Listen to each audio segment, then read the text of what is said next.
It is still magic, even if you know how it's done. Sir Terry Pratchett. Welcome, humble adventurers, to my realm of knowledge and mystery. Here, in my cursed library, are endless tomes and scrolls on the darkest and evilest foes in all of the realms, be they from Dungeons & Dragons, Pathfinder, the many worlds of darkness, or any realm in between. Welcome to the Dastardly decimal system. I'm your caretaker of the corrupt, the librarian, Castor Cain. Before I became a librarian, I was studying to be a wizard. As career changes go, it wasn't that big of a jump. In fact, it was the long, endless hours that I spent studying that made me fall in love with libraries. All wizards know the joys and tribulations of studying. I personally spent my arcane career studying conjuration spells, magic theory, and arcane history. I chose to focus on the arcane methods of transportation. What can I say? I like to travel. Other wizards did not. Some wanted to learn the biggest and most powerfulest of spells. Others wanted to be known simply as the strongest. For today's topic, I've decided to brew a pot of peppermint tea. It is a drink known to help with memory and concentration. It was something that I drank a lot of during my studying days, and, well, to be honest, I still drink a lot of. So grab a cup, take a seat, and... Oh, Vega! No, I'm so sorry. He gets really affectionate when we talk about evil wizards and summoners, for some reason. If you're okay with him in your lap, and the cat is comfortable, then let us talk about a mage so desperate for power that he allowed darkness to consume him. Today, we talk about Malador the Mystic.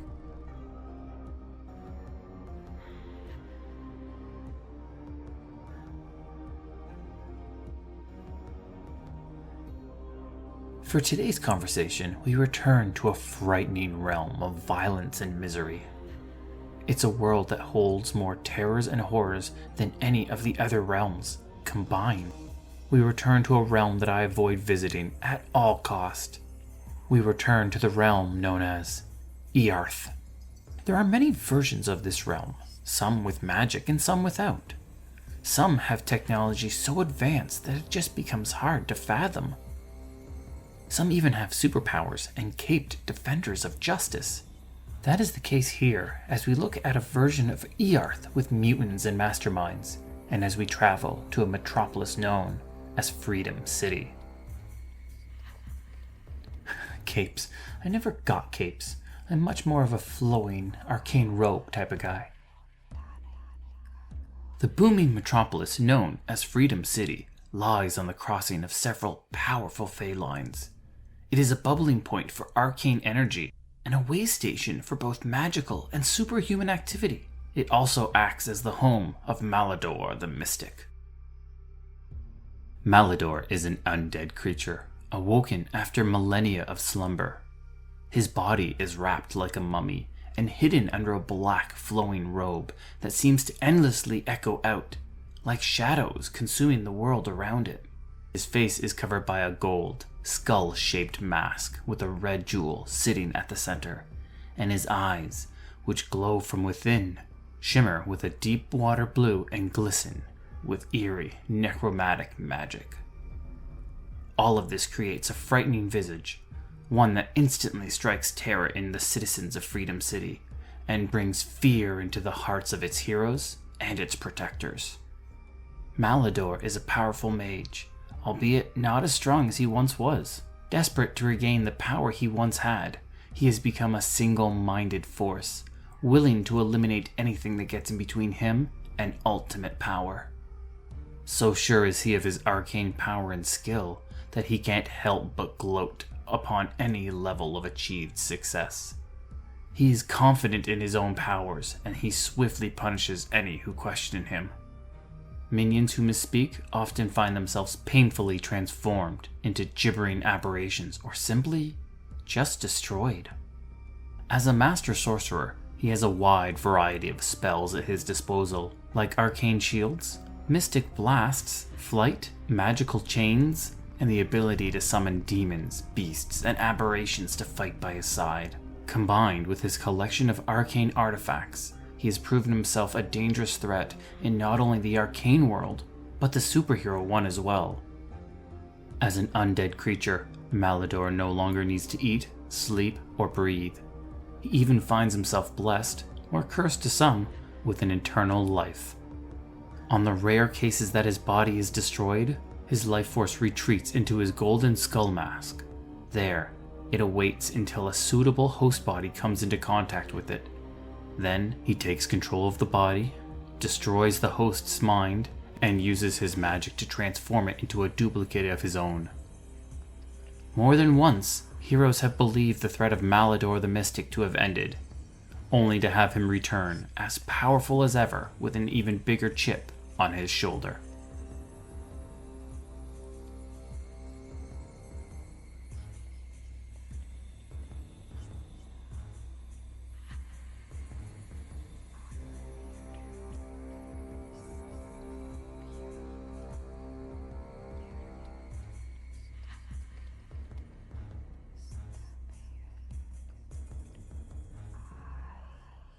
The story of Malador the Mystic doesn't start in Freedom City. It starts a millennia earlier in Atlantis. This continent, in the midst of the Atlantic Ocean, was the home to a race of genetically enhanced humans. Legends speak of how the Atlanteans were modified by an alien race known as the Preservers.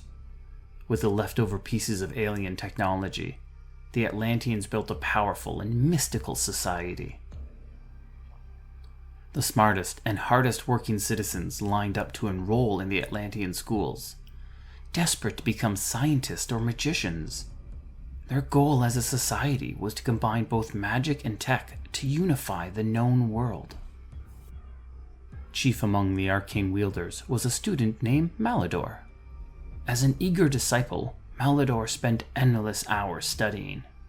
Every librarian knew his name, and every professor spoke of him as the Golden Boy.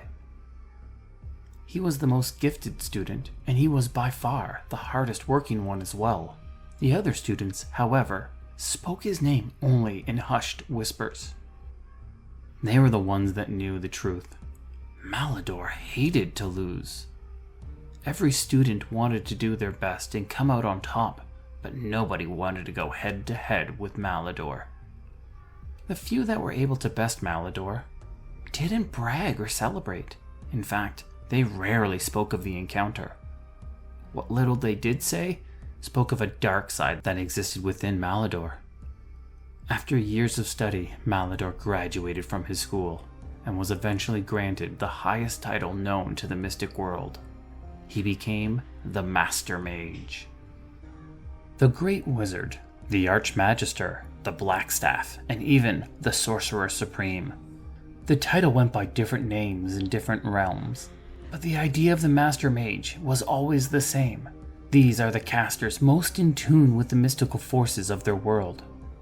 Connecting with the primal arcane forces, the Master Mage would act as the steward and guardian of the realm, safeguarding it from all threats. It was a tremendous amount of responsibility bestowed upon a person, but it also came with an immense boost of magical power. Malador was a highly capable Master Mage, dutifully doing his job until the day came that he stopped. Along with all of his other accomplishments, Malador did something that no other Master Mage had ever done before. He betrayed the post and became a Dark Lord.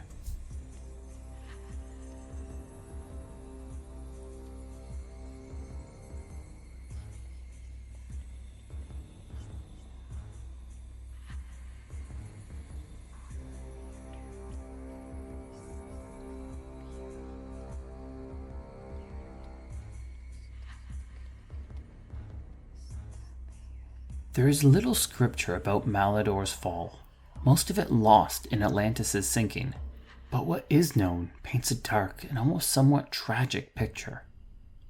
Malador was tasked to defend the world, but like most, he always had a focus for his home.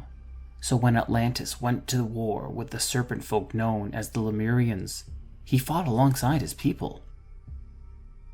Nobody comes out of a war the same they went in. It takes a toll on a person and chips away at their soul. War was like sailing a vast ocean. You try to make it from one end to the other in one piece, but every battle fought was like a violent wave, slamming against the hull and shoving you off course. Enough of those waves and any soldier could lose their way, forever lost in a dark, endless abyss. Malador was a man with tremendous stress before the war, and it only grew as the fighting continued. Nobody knows what it was that pushed Malador over the edge, but I imagined that it was a powerful strike from the Serpentine Lemurians, one that acted as a devastating loss to Atlantis and probably killed millions of its citizens. Malador was now a man torn asunder, filled with guilt, remorse, and doubt. It was his job to protect the world, but he couldn't even protect his own home. Malador came to the same conclusion that all fractured mages did. He came to the same realization. There was only one way to protect those he cared about. He had to get stronger. But Malador had already exhausted all of his school's resources for arcane growth. But it was still not enough. He needed more. Left with no other choice, Malador reached out to the Elder Evils. He bargained with unspeakable evil beings from the other dimensions, those bound in slumber in the realms beyond, or locked out from our realm entirely. The first Elder gave him access to new schools of magic, dark, forbidden schools that granted him the power needed to properly strike back against Lemuria. It is an infallible law of magic. Elder Evils are not to be trusted. Even if the deal seems minor, their corrupting touch never was. The sensations that Malador felt when he received that boost in power was unlike anything he had ever felt before. When he used the new magics to strike back against the serpent folk, the feeling that flowed through his body was euphoric. But when the boost proved only to be temporary, Malador felt empty. Everything paled in comparison, and the world suddenly felt bland. Suddenly, he could not feel anything. He was desperate to feel that euphoric sensation once again. He was desperate to feel anything once again. Malador made a second deal, then another, and then one after that. Suddenly, it was no longer about achieving victory. The war had long since been forgotten in his mind. Now he sought power and knowledge above all else. He sought that euphoric feeling, and he would have gladly sundered the whole world to his dark patrons just to get another fix.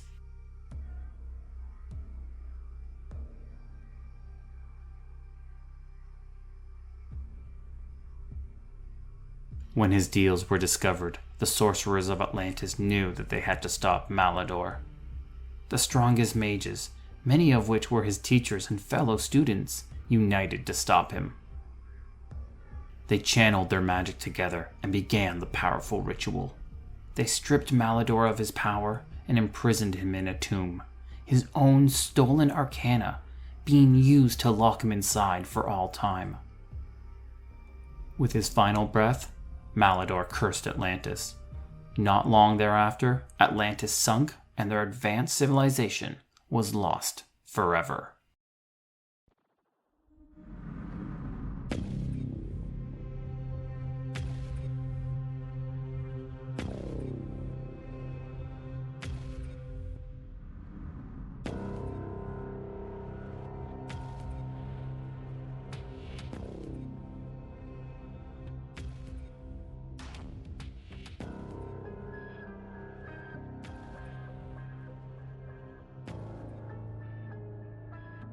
There were those that believed that Malador would eventually escape, fearing that the tomb would not be sufficient.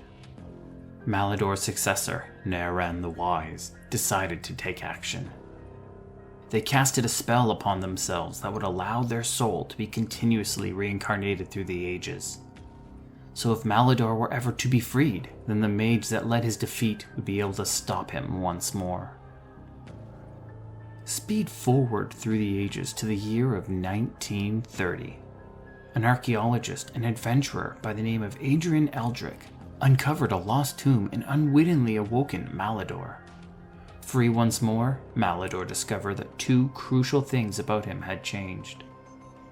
One, most of his magic had been stripped from him, and two, he was no longer a living being. He'd become an undead creature infused with magic. He'd become a lich.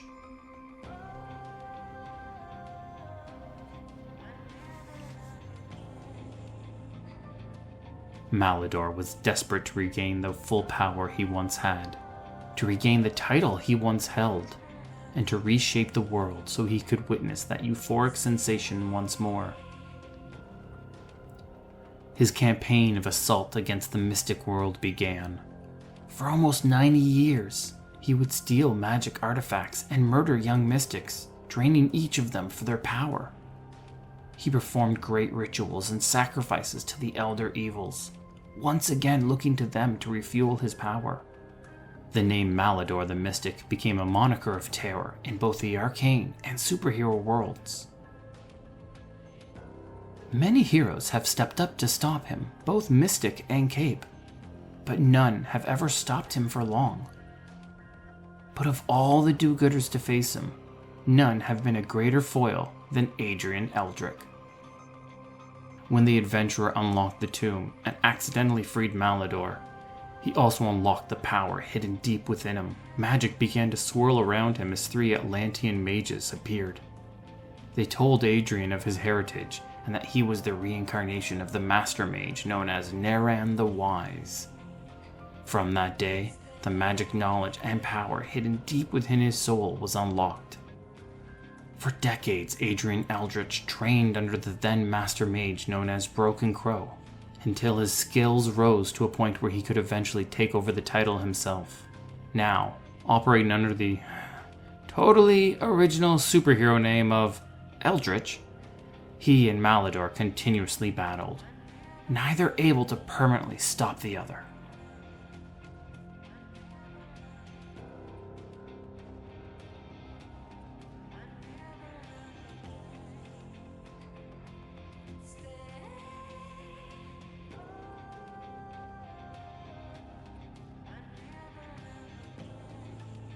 Malador's lasting legacy on the mystic world is a dark one. In the past centuries, cults have risen up in his name, and minions, desperate to latch onto the biggest and most powerful bad, flocked to him.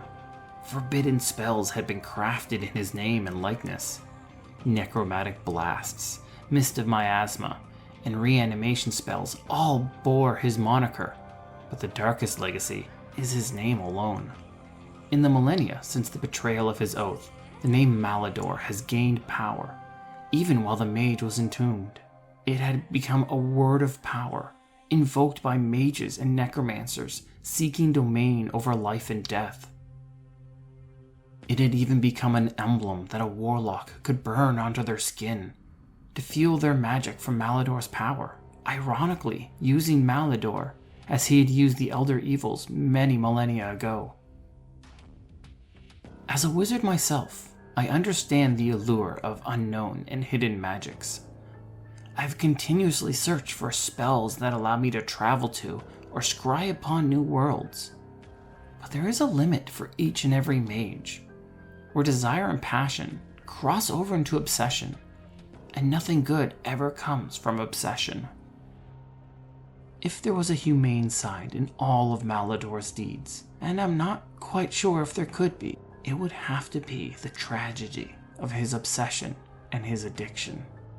Both were elements that drove him into madness and allowed him to be completely overtaken by the darkness. Perhaps the true legacy of Malador is a tale of warning, a lesson to be learned from his errors, that each of us can move on without following in the same dark path that he did.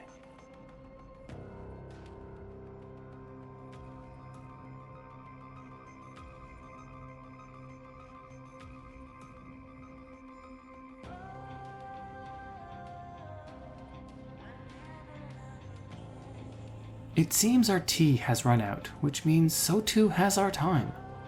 Thank you, adventurer, for joining me in my library. Come again for more stories and lore about the darkest villains from the darkest realms. This has been the Dastardly Decimal System, and once again, I'm your librarian, Castor Cain. Okay, Vega, you have to get down on his lap. Now, Vega, come on, get down. The adventure has... Vega, get... Don't you dare hiss at me. Vega, you get down right now. Vega, do not make me get the spray bottle. I will get the spray... Get down. Oh, Vega, no. Oh, did you just swipe at me? Oh, I'm getting the spray bottle. Where did I put that spray bottle? The Dastardly Decimal System can be found on Twitter, Instagram, Facebook, and now YouTube at DD System Podcast. That's Delta Delta System Podcast. We are now also on TikTok. Drop us a message and say hi. Vega always loves the attention. This podcast was produced by Midnight Reading Audio, a division of Midnight Reading Publishing. The voice of Castor Cain is Larry Gent. Hi. The voice of Vega the Cat was provided by my cats, Zid and Vash.